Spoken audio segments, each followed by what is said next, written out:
Hey there, this is Malorian, and we're here now doing our second Malorian Spotlight. And for those who don't know what this is, basically we go and take a look at another battle reporter.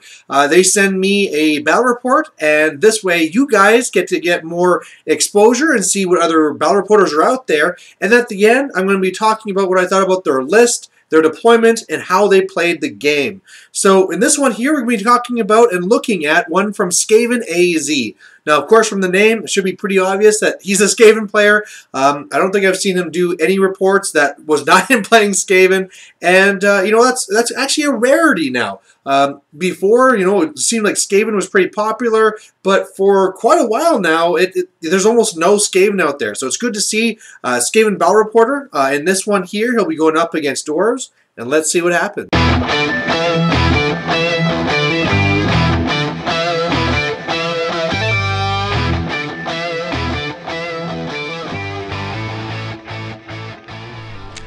Hey guys, SkavenInAZ here, bringing you a tournament report for the channel this time.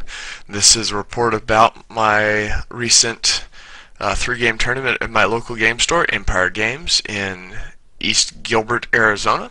They ran a great tournament, had 13 people show up. It was a lot of fun. I'm using my Skaven list that you guys have been watching me play that I'm going to take to Lone Wolf. And with that, let's get started.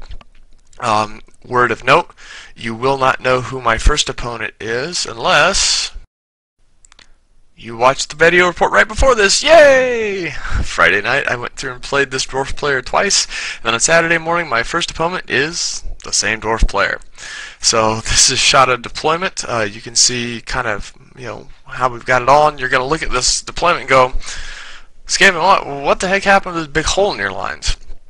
And I did this because I wanted to go through and try and isolate that big block of hammers in the middle. That's a 40-man horde over there that I didn't want any part of until I got the chance to whittle them down some. I wanted to take the opportunity to go through and try and kill off the Longbeards on the left side, and so I placed them over there both to confuse my opponent and also to isolate the brick on the right, and a couple other things. I just didn't want to walk into that shooting gallery with all 4 things being able to shoot at me at once as well. So, for better or for worse, that's what I did. So, let's go to a close-up here. So, on my opponent's right flank, he has a gyrocopter with steam gun, 20 warriors with great weapons. Actually, I think that's 25. Yeah, 25 warriors with great weapons. A cannon with some runes, steam gun with some runes, master engineer, 40 hammerers with a runesmith, and his BSB in the unit, an organ gun, 25 Longbeards with another runesmith in there, I believe, another cannon, and another gyrocopter. My side, unusual deployment for me, but one I was hoping was going to work out well for me. Dual Mill Cannon Rat Pack, 42 Stormrun with full command in the Razor Standard, with characters, pretty much everybody in it, with the Warlords in there, the Grey Seers in there, the BSB is in there, and I believe one of the engineers, I believe the MR3 engineer, no, the MR3 is not in there, excuse me. I put them all in the slave packs, I believe. We'll double check that in a second. My bunker sitting there with not much to do, 27 guys, 50 slaves with the level 1 mage there. 50 more slaves with the Warlock Engineer with the Doom Rocket, 50 more slaves for the MR3 guy. Bounced him out here to put him in this unit for the simple fact of there's no magic to be cast on me, so I'm really not needing MR3. He can go through and boost the slaves' leadership since I've got him outside the leadership bubble and hopefully keep them alive. Another Rat Pack, another cannon, another Rat Pack, and lefty. I was really hoping with this deployment that I'd get to go first, unlike the 2 games before. Unfortunately, my opponent went 3 for 3, so here's his first turn. Oh, before we do first turn, Vanguard moves. Here's where the choppers moved up to. So after Vanguard, my opponent powers through and runs up and drops the steam gun template on a big brick of slaves with the guy with the Doom Rocket in it, and kills the magic number 13. Unfortunately, this time 13 isn't my magic number, it's his, because 13 triggers a panic check. We're outside the leadership bubble, we don't have a BSB anywhere nearby, and poof. Down 150 points to start with, down a major redirector, down a major damage dealer. Ouch. Big hit here. And that's the first shot of the game. Next shot, organ gun opens up, goes through and kills off 8 more slaves. Not a big deal, they're slaves, I don't really care as long as I'm not using a whole brick. This shot looks interesting. The slave brick's whole, the rat pack's whole. What's there? Oh yes, the cannon is dead. Yep, counter-battered one of my cannons first thing. Goodness, at least he didn't get both of them. The other one did not hit me. So I got one cannon to go through and try something, but man,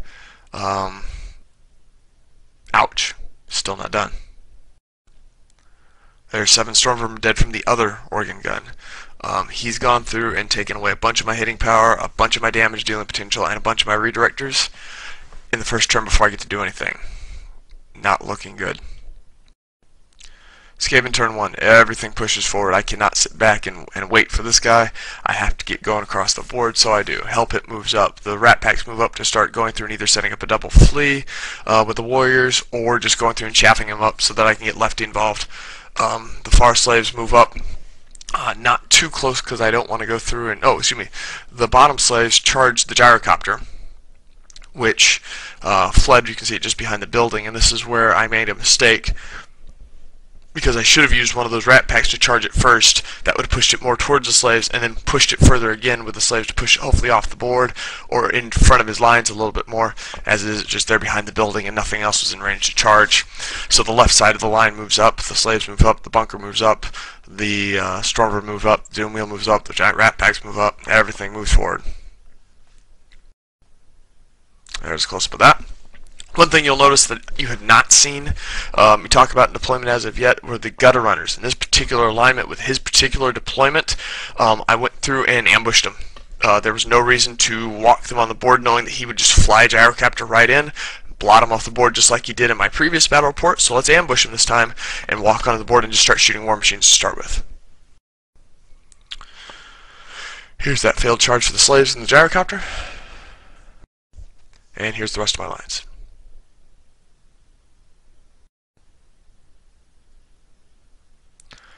Yep, that's a picture of his lines and his movement because my magic did nothing, my shooting did nothing. This is Dwarf turn 2. Gyrocopter here. And now flies over to this point. This is all the movement the Dwarves did. Yeah, let's see what the steam gun does this. Another 10 dead Stormvermin. What's that leave me down to? Let's see, 8, 16, 18, 28 out of 42. I've taken 30% casualties this unit already. Another reason I didn't put up against the hammer unit, because I knew that this was going to happen and they weren't going to be able to take it straight on.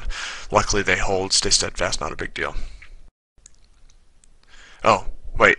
Yeah, organ gun number 1.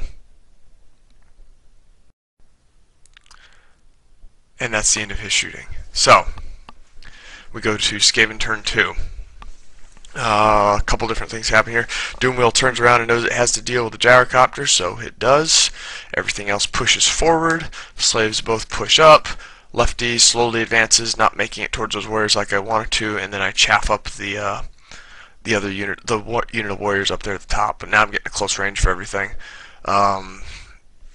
Yeah, this is going to hurt one more turn before I get a chance to get in there and start doing anything. So let's see what I can do with magic and the cannon and everything else.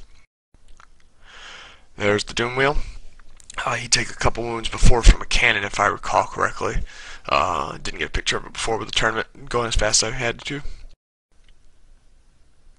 One unit of gun runners does pop on. I figured that the organ gun closest to the Stormvermin is the biggest threat, so that's where I put him to go through and snipe that thing down.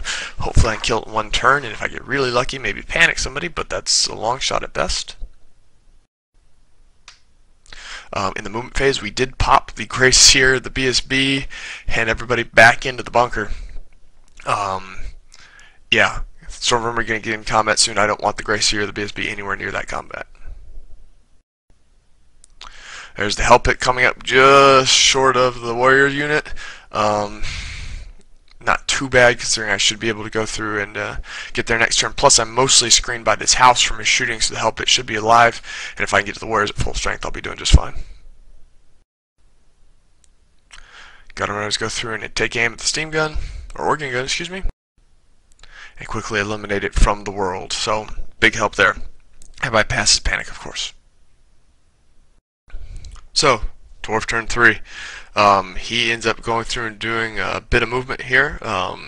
Opted to charge this unit of warriors on the left, the Longbeards, at the Stormvermin.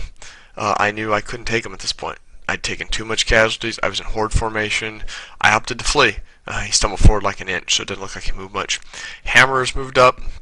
Warriors, he thought long and hard on the right-hand side there about whether he wanted to charge that rat pack or not, but ultimately he decided to keep his inch and stay away from the rats because he knew that the help would probably make the charge either way, and why give him a chance to make it even easier to make the charge.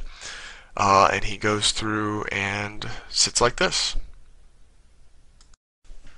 So my help it being screened by the house didn't help as much as I'd hoped. It did help in one aspect. To the cannon that was aiming for him, the first one blew itself up, so that was really nice.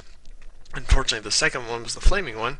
Took aim at the corner of the house he was hiding behind, rolled just far enough to skip the house, hit Lefty, and do 3 wounds to it. Could have been worse, could have killed him, but nonetheless, half his wounds down means it's going to be harder for him to go through those warriors that he's right in front of. Here's a shot of that. Also, this gyrocopter relocated over here after pictures were taken earlier. And a shot of the middle of his lines.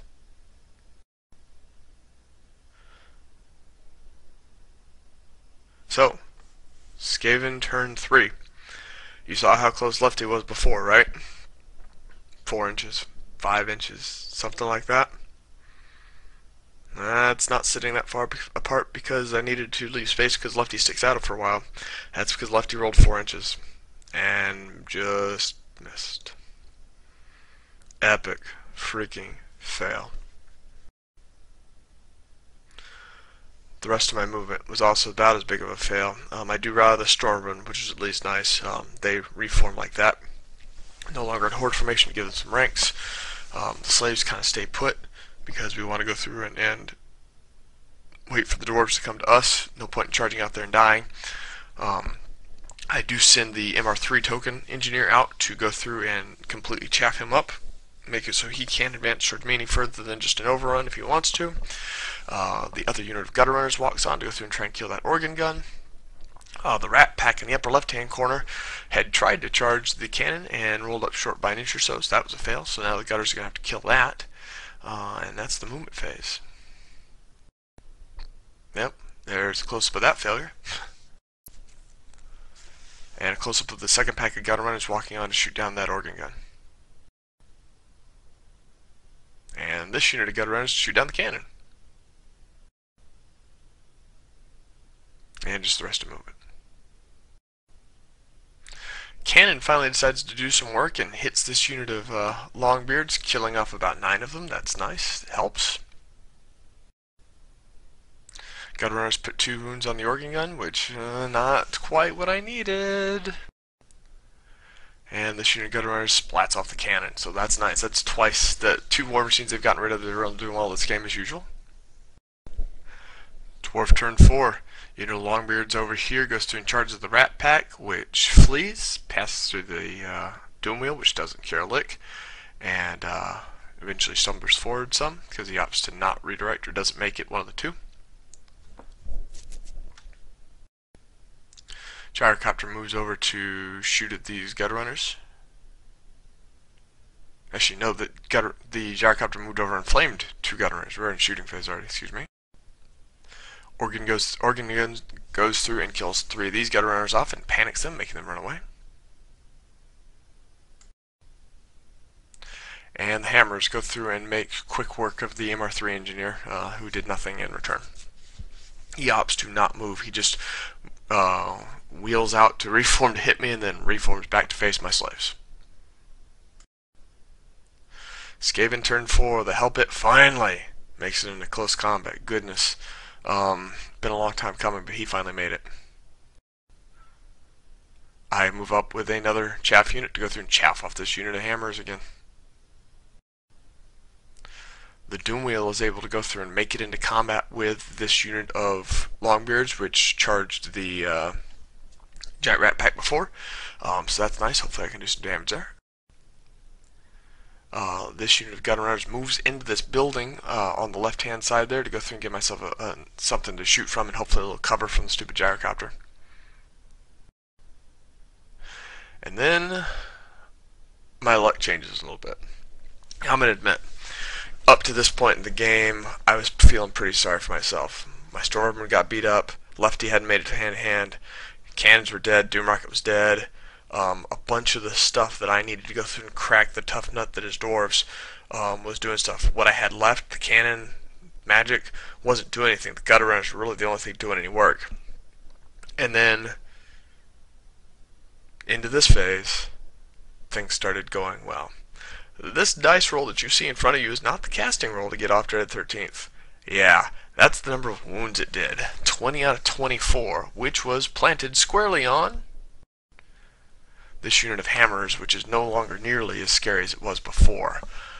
Huge atom bomb dropped right into the middle of my opponent's unit, and to be honest with you, you could see him get frustrated a little bit with the fact that I was able to do it. He'd already burned his scroll stopping it before. He'd gone through and done everything he could, but I just had the dice and the added caster level disparity that he didn't, and I was able to get it off. And this was a bit of a game changer right here because it allowed me to go through and really put a dent in those, so now the slave could really tar pit it because he can't reform into ranks now to out steadfast me for a good long time.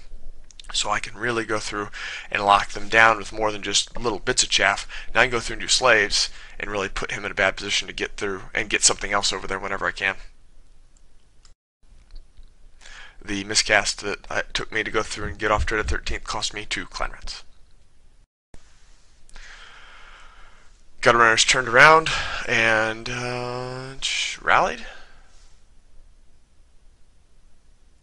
Yes, they rallied. The ones from the building shot off the organ gun for the last wound, if I recall correctly.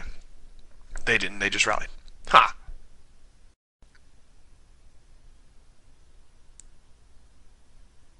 Warp lightning cannon. Why is there a picture of the warp lightning cannon right here? I don't remember. Let's move on. Ah, yes, did a wound to the gyrocopter. That's it. Okay. Hellpit goes through and munches off, what, 7 dwarves? Not its best showing. It rolled feed for its attacks, unfortunately. Thunderstomp is a bit weak. It takes 2 wounds in return. Ouch. He wins combat, but they're steadfast and hold. Over here, the Doomwheel also wins combat, killing off, I think, 5 dwarves in hand-to-hand, but they are steadfast and hold. And now he's in trouble because he's never going to kill enough dwarves to get through 2 ranks banner, plus the wounds they're likely to do. Well, if anything, he may break and run away. Everything the dwarves have is locked in combat because the hammers charge the rat pack to get it out the way. It holds. He kills that. The gyrocopter here moves over to flame the recently rallied unit of gun runners. Kills off one of them. There's a picture of the repositioned hammer unit, what they're doing. Over here, Lefty goes to town and kills off something like 14 guys, but unfortunately, they slipped that last wound through and rally, and there's 10 of these dwarves left over here on the far right. And over here, Doomwheel goes through and loses combat, breaks and runs away, but does not run off the table at least, and they don't have any way to get to him because they hit the building edge. So that's nice. Skaven turn 5. Couple things happen here. The bunker goes through and tries to charge that unit of dwarves, which was chasing the Doomwheel down in the flank. No, excuse me, the Stormvermin did, because they'd rallied the previous turn. They tried to charge the dwarves in the flank. They opt to flee, and flee back to there, but they should easily be able to rally. The bunker wheels around to go through and keep the hammers in line of sight, but also to start getting ready for a flank charge if I have the chance to. Move the slaves up to go through and start doing exactly what I talked about before, chaffing up those hammers, not letting it get through to get any more big points, but going through and doing work on those. Gunner's up here at the top. There's no more war machines, so he's going to try and shoot down that that gyrocopter, see if we can do that. Magic phase. Curse the Horned Rat. And I had 2 options here. Number 1, I could pick up hammers again, and blast them away, but I was really hoping to get rid of the Longbeard brick because I thought that I might have enough with what I had magic-wise now, because I've already killed one of his runesmiths is in the brick that's running away, so he's down a dispel attempt or a channel die, and the other one's in the hammer unit, so I was going to deal with that as I could. But I wanted to get these points and secure them because the warriors on the far right are gone. I can't get to them. I have nothing that's going to get over there. So if I can get this unit on the left to go through and fall below 25%, then it should run off the board, and I can turn everything I've got on my last turn to deal with hammers. So I opt to go through and blast the warriors on the left, or the longbeards on the left, goodness. And we get them down to 5 models. Perfect. Below 25% casualties, rolls anything better than average or just below average, and he's going to run right off the board. I'm good with that. The miscast for Dread 13th cost me 3 Clan Rats.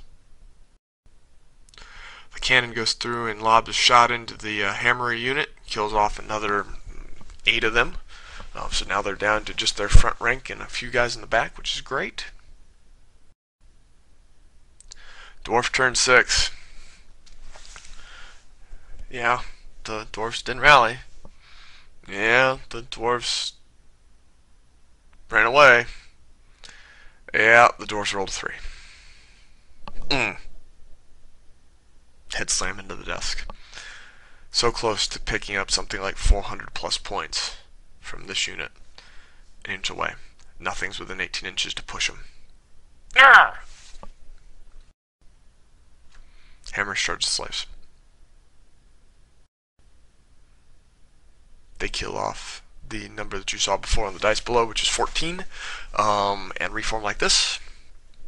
And that's his turn. That's all he's got left. The gyrocopter moved around to flame somebody, nothing important. Skaven turn 6. That's his runesmith lying face down on the ground, as you can see there. And yeah, I went through and had a decent magic phase and had a couple options of what I could do here. I could Dread 13th him again, but I wanted to make sure that I got the spell off. So rather than chance it, I went through and did Crack's Call. And Crack's Call, he rolled really well on. He only lost 2 dwarves out of 8 that the template hit, but I did get his runesmith. So that's his general. He's now dead.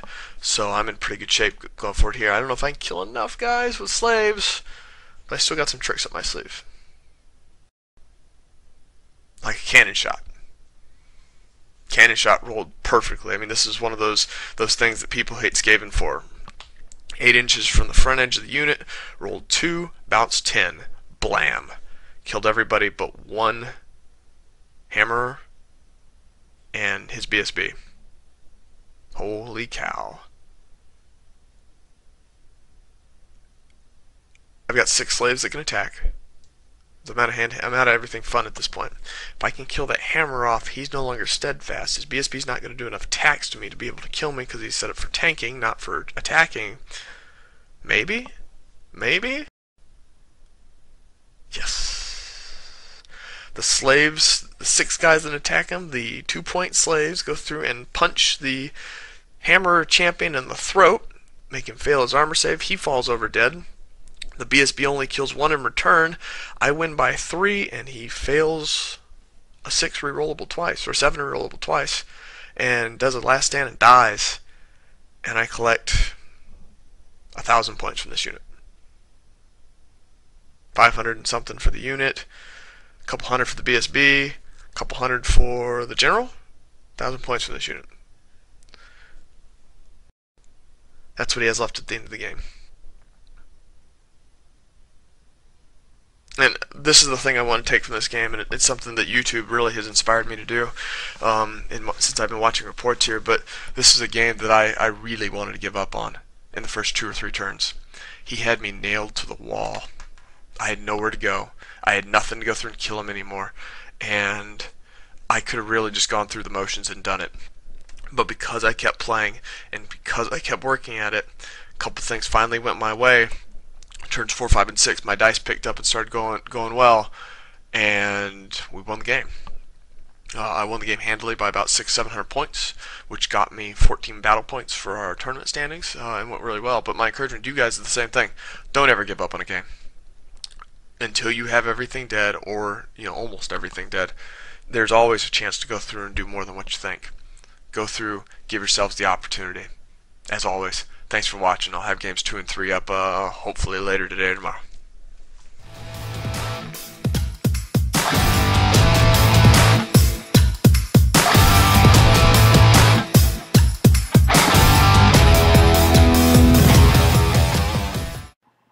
So there you go. SkavenInAZ uses a Skaven right and pulls off the win. And it's at this point here at the end of the game, I'm going to be talking about his list, his deployment, and then also about the way he played the game. Now, first off, to talk about the list, it's a pretty solid list. I don't have the exact one to know exactly what's on the Grey-Seer and everything else, but I really like the idea about how he has, the Grey-Seer, the BSB, all those different engineers with all the different stuff spread around. It's a really nice way to do your characters. He has, the double Warp Lightning Cannon. He has his 2 monsters. He has the Storm Vermin.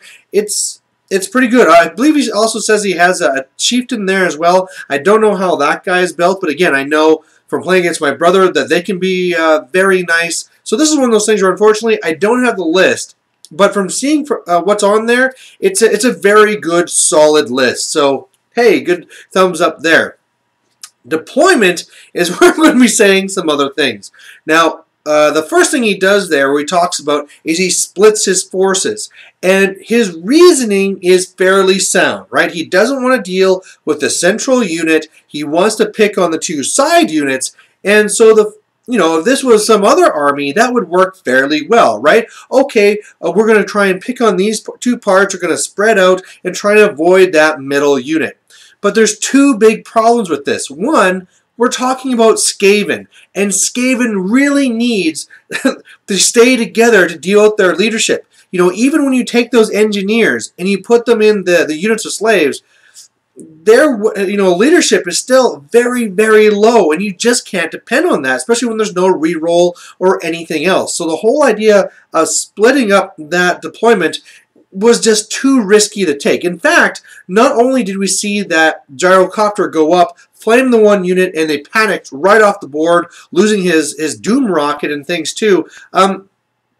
As well, it could have been way worse. When I first looked at that deployment and I saw that Warp Lightning Cannon in the back, I thought, oh boy, this could be really bad, because if they shoot that Warp Lightning Cannon, it's going to go and panic the Rat Pack, the slaves, and if they go over the other slaves, it could panic those slaves. Like, this could be really, really bad. In fact, after when that cannon is destroyed and nothing ran, I don't know if he took the panic test for that, because sure, maybe the slaves might have passed with the engineer, but the Rat Pack, I think they're like leadership 4 or something really crappy, so odds are they probably should have panicked too. But yeah, definitely you want to keep that stuff together. Now, looking at the board, I don't remember him saying what that black thing in the middle of the board was for terrain. If it was a swamp, it was really bad. But looking at it, it seemed like the right place to go was on the right flank. Now, the reason for that is, of course, it would avoid whatever that terrain is in the middle. And maybe that was just something you guys agreed was nothing, right? But if that was actually something, going more on the right side gives you 2 things. One, you can out-deploy your opponent with Skaven because you have more drops. So you can kind of force them to put down their things first. So what that's going to let you do is, at least for one of the cannons, set up so that the building, and there's a nice big building over there, you can set up so that there's no way that cannon can see your Warp Lightning cannons. And then what you can do as well is put your Hell Pit Abomination in that one as well, so that if the gyro comes over and tries to get you, well, you just go up with your random movement and you kill him. Of course, you got to look at the one cannon you are facing and make sure he can't bounce through multiple of those units, so you're going to have to kind of offset them. But you definitely want to take at least one cannon out of the equation. Plus, once you're marching up from that side there, you can actually put your guys, your characters in your bunker into that building, and it's a great spot for you to have a nice leadership bubble going around and for your general just to be slinging out spells. And if they ever charge you, sure, you lose a couple of guys. You know, you might even lose and have to go outside the building. I mean, you're still leadership 7 re-rolled, even though you're not getting your rank bonus. You'll probably hold, and even if you don't, you should be safe on the outside after. You know, you're going to rally. Again, leadership 7 re-rolled, 8 if you have a musician. You're going to be fine. So there's that part there. Now, another part with this that I didn't really understand why it would be done that way is on the left side, he deployed the characters all in that front unit. And with doing that, you know, having your BSB there and your level 4, your Gracier, the problem is that even though he has the bunker back behind and he can fall back into it, you can really limit your options. You know, let's say that all of a sudden your Storm Vermin has a nice flank charge or something like that. It's like, well, I don't want to take it because I haven't dumped out my characters yet. So I really don't see what the reasoning is. If you have some short-range spells, maybe. But even then, probably not really a necessary thing, right? Just start those characters back to the bunker and don't even take that chance, right? Just have them right back there. Don't even worry about it. Now, something else, again, where I don't know how it was actually built, the list, but something that can actually be really nice in a list like this is actually having the power scroll on your Gracier. Now, of course, with the errata, it actually halves the casting value rather than making it so that, you know, you get the irresistible force thing going on. But with this, you know, Dreaded 13th is really hard to cast. Halving that casting value can be huge. Plus, when you're sitting on your Warpstone tokens, it's one of those things where, you know, you cast a couple of spells, and they're like, oh, okay, yeah, we'll try and shut these things down, and you only have a couple of dice left. But you take those dice and your Warpstone tokens, and bam, Power Scroll, Dreaded 13th, and at the very least, it's a good way of trying to draw out that Dispel Scroll early, or if that Dispel Scroll is already gone, bam, you can punch them with that Dread 13th and sneak that through. So that is a little thing with the list where I'm not really sure what was there, but another possibility. Now, going past this, the next thing I want to talk about is more the way the game was played. First of all, I mean, we already talked about how I don't think splitting up was the right thing to do, and part of that, it has to do with the whole fact that if you don't want to fight those hammerers, there were so many redirectors there that you really probably didn't have to. You have all the engineers, you have the little rat darts, and those can either go and be redirecting off to the side so that, you know, he just basically kills them and has to reform so he's not showing his flank, or he can be throwing up the engineers, of which you had plenty, and double flee, and just lock them in place. And even after a few turns, after you've lost all these redirectors and double flees, okay, sure, come into the slaves. You had all those big blocks. So, there, you know, it was done where he redirected the hammers and stuff, but I think using that as a plan as opposed to splitting apart would have really, really helped. The next thing coming on here is when the gutter runners came in, they went after the organ gun. And I believe that was a bit of a mistake. I would have actually gone after the cannons. Now, at that spot there, you still had, or both the Doom Wheel and the Hell Pit Abomination were still both alive. And I know there's this feeling that I should really kill these organ guns. I don't know if this is what he was thinking, but especially thinking about the way that organ guns used to work, organ guns would just destroy gutter runners because they're automatically hitting. And it's like, wow, I want these things dead. The thing is that if they're shooting your gutter runners, which aren't even all that effective even more, that's a win for you. You want to come in, destroy the cannons, so the cannons aren't destroying your key pieces, right? You're not going to win because of gutter runners. You're going to be winning and killing this infantry because you're going to be cranking it with your cannons, killing them with your Doom Wheel, and especially your Hell Pit Abomination. Those cannons need to go down, especially because there's a flaming cannon. So I really think that the choice of that organ gun over the cannon was a bit of a mistake. Something else you can really do too is that when you come in to go and shoot that first cannon, you usually want to try and find a way that you can angle yourself, because first you come on the board with your back there and then you get your regular move. Well, what's usually seen very common is that they just walk up to the war machine and pew pew pew, poison, there it goes. And then what you saw here is that when it was time for the second war machine, they had to walk over to it and then shoot that one.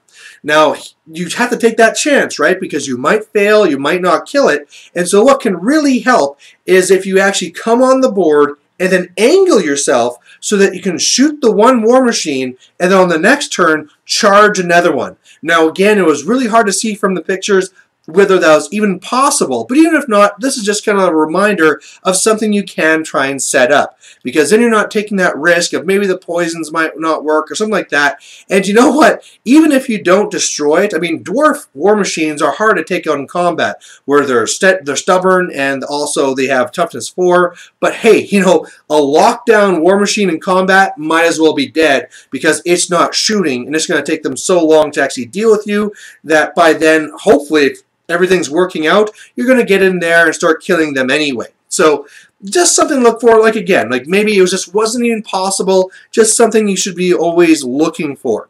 The next thing there that seemed a little bit odd, that wasn't so much how the game was played by SkavenInAZ, but how it was played by the dwarf opponent. Now, cannons are funny things. First of all, a lot of people play it wrong sometimes where they'll just say the back of the monster or something like that, or like just automatically say 10 from the back of the monster and shoot. And the biggest thing you have to do with a cannon is you have to see the ground in the point that you're shooting at. Now, the cannon that was shooting all the way across the board at the Hell Pit Abomination had a unit that was in front of it.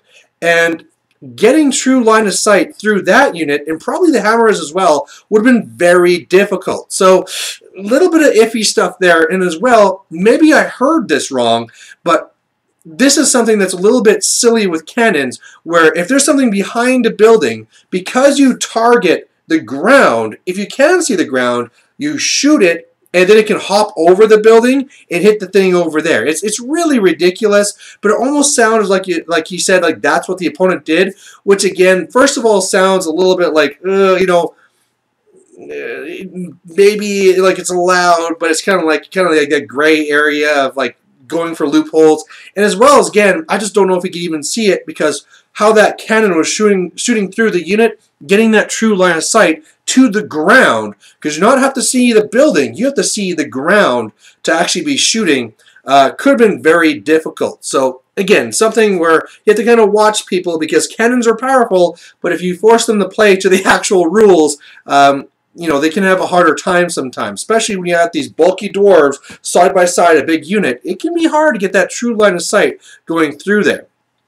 That being said, after all this is done, he really did have a lot of bad luck. SkavenInAZ, man, I mean, just things where going through and he hits the one gyrocopter and only does 1 wound, or the hell pit failing to get into combat, and just things like this. I mean, it could have gone a lot better. Of course, as well, he had that really bad fast turn, or bad first turn, where he had the panics and losing the Doom Rock and stuff like that, which was a little bit of his fault because of deployment, but even then, that really, really hurt things. So with this, another thing that was really great that he talks about at the end is the whole idea about how he just continues on the game. You know, he was even admitting that in the first couple of turns when things were looking bad, he was like, man, screw this, I'm done. Well, he said he was tempted to lose. I'm putting words in his mouth. He was tempted to quit, rather.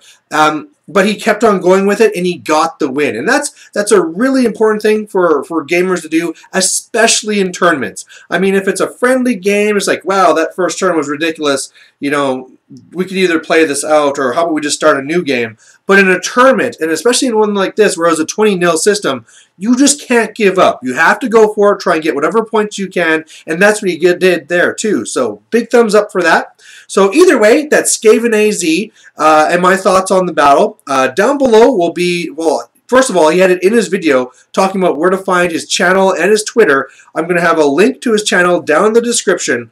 And as well, if you're ever interested in doing these Malorian Spotlights, just send me a message so that I can be contacting you and figuring out how to get it either through Dropbox or for Google Docs. I do have a bit of a backlog already. I'm going to be trying to do one of these a week. So, I mean, if If you send the video to me and it's not out the next day, don't worry. You know, it might even be like a month later after I have to get all the ones in front of you. But either way, there you go. That's SkavenInAZ, and thanks for watching. And go subscribe for them. Bye.